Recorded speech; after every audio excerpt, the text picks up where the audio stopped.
Seseorang dikatakan bertumbuh ketika ada perubahan ke arah yang lebih baik. Contoh, orang-orang bisa melihat perubahan perilaku. Dari yang tadinya kasar jadi lemah lembut. Dari orang yang tadinya suka ngomong kotor jadi berhenti ngomong kotor. Dari orang yang tadinya hidup dalam dosa bisa berhenti berbuat dosa. Ada hubungan rumah tangga yang dipulihkan. Tadinya suka bertengkar, sekarang harmonis. Kemudian ada hidup yang tadinya berantakan sia-sia, sekarang hidupnya menginspirasi. Ada orang-orang yang pelayanannya semakin berkembang, lebih berdampak, dan menjangkau lebih banyak. Dan kita bisa lihat ada perubahan-perubahan yang lebih baik. Seperti layaknya manusia butuh makan, anak-anak perlu makan untuk bisa bertumbuh. Demikian pun kita, setiap kita perlu firman Tuhan untuk kita bisa bertumbuh. Dan untuk Anda bisa menghidupinya, Anda perlu belajar dan mengerti firman. Saya menghabiskan masa muda saya belajar firman Tuhan. Ketika baru pertama kali di jamaah Tuhan, saya begitu haus dan lapar akan firman Tuhan, dan saya terus belajar firman. Dan bersyukur ketika saya sekolah di Australia, kami sempat punya Bible study, dan setiap pulang kuliah kami kumpul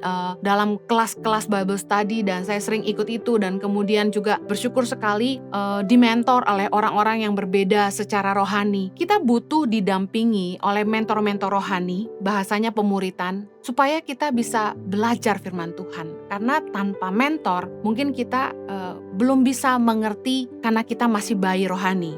Mentoring itu ada dua.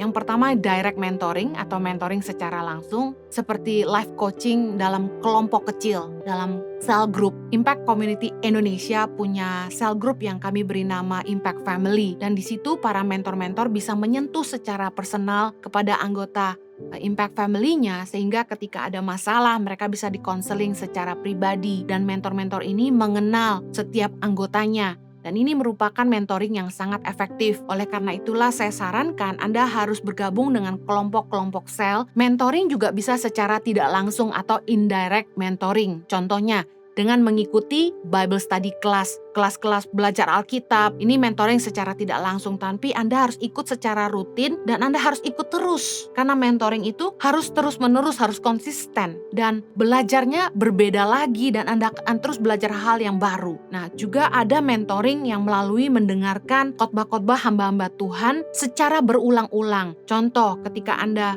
mendengarkan khotbah saya, Anda ikuti terus pengajarannya, Anda terus dengarkan khotbahnya, dan ada yang saya dengar dari kesaksian, mendengarkan satu khotbah itu sampai berulang-ulang, sampai ngelotok katanya. Nah, sehingga mengerti dan kemudian menghidupi. Dan kemudian ada juga yang mungkin Anda ikut seminar, Anda belajar dari berbagai seminar, dimentor oleh orang-orang yang menurut Anda berhasil dan hidupnya bisa ditiru, kemudian dengan membaca buku hamba-hamba Tuhan atau buku-buku yang menginspirasi hidup Anda, itu juga bisa melalui indirect mentoring. Nah, setiap kita butuh didampingi oleh mentor rohani. Nah, tentu gembala tidak bisa mementor langsung secara personal setiap jemaatnya. Karena itulah dibutuhkan gembala-gembala kecil, yaitu para mentors yang membina setiap kelompok sel di masing-masing gereja. Barometer dari pertumbuhan rohani orang-orang yang sungguh-sungguh mengerti firman Tuhan dan menghidupi firman adalah mereka menjadi pelaku firman. Tidak hanya tahu firman Tuhan, akhirnya nanti terjebak jadi ahli Taurat, jadi ahli Farisi yang cuma bisa menghakimi. Tapi